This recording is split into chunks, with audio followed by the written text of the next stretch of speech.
Саламатсыздар ма? Бүгін біз сіздермен осындай өте әдемі, дәмді және балалар сүйіп жейтін печенье дайындаймыз. Алдымен бір ыдысымызға 400 грамм ұнымызды елеп аламыз. Ұнымыздың үстіне 200 грамм маргарин немесе сары майымызды салып, жақсылап уқалаймыз. 72% маргарин істеттім, спред. Маргарин жұмсақ, сондықтан қолыммен осылай уқалай бастадым. Қаттылау мұздатқыштан шығарған болсаңыздар, оны күштен өткізіп алыңыздар. Қант ұнтағын салып, тағы да жақсылап араластырамыз. Негізгі рецептте құмшекер салынған, бірақ жұмсақ болсын деп қант ұнтағын істеттім. Қопсытқышымызды салып, жақсылап тағы да араластырып аламыз. Үстінен қаймағымызды салып, 2 жұмыртқасын сарысын салып, жұмсақ қамыр елейміз.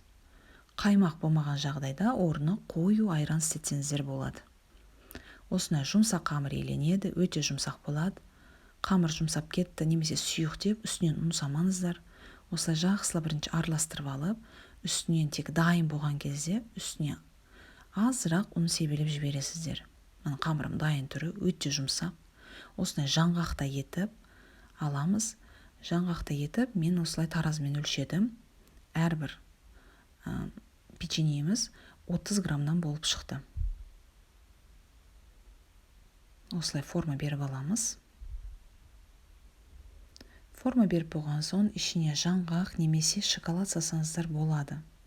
Немесе мүлдем ештеңе салмай істесеңіздер де болады. Бірінші формамдағы печеньелеріме ештеңе салған жоқпын мен. Осылай шамалы ісіп шығады, сондықтан арасын шамалы ашықтау етіп саламыз листке. Осылай форма беріп аламыз. Себебі пісіп жатқанда шамалы печеньелеріміз жайылып көтеріледі. Қызып тұрған газ пешімізге 200 градуста пісіреміз. Мына екінші формада печенье, ортасына шоколадымызды салып, осындай форма беріп аламыз.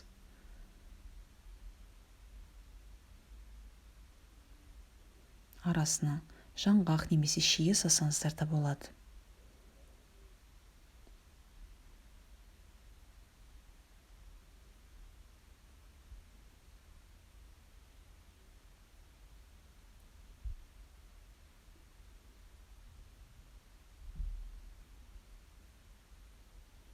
Газ пеші болғандықтан, бірінші листім печенье төмен жағы пісті, сондықтан жоғарыға көтеріп, жоғарғыдағы газымды жақтым. Міне астына салып, осылай 200 градус шамасында пісіріп аламыз. Менде шамамен 30 минуттың ішінде пісті. Осындай құрғақ заттармен сәндесеңіздер де болады. Осындай шоколадный глазурь дайындап алдым. Сіздер плитка шоколадты ерітіп, үстінен пісте май қойсаңыздар болады. Мен капельный шоколадты істетіп, үстінен пісте май қойдым. Міне осылай форма берсеңіздер болады. Немесе шоколад жоқ жағдайда үстінен кәдімгідей жай ғана сахарный пудра істетсеңіздер де болады. Міне осылай әрбір печеньемізді осылай малып аламыз. Үстінен кокосовый стружка себеміз.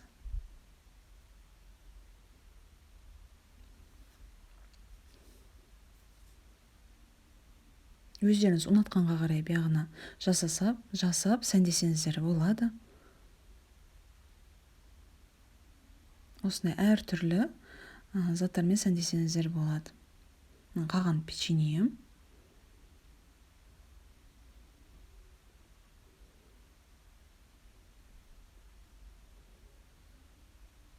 Міне осылай печеньелеріміз дайын.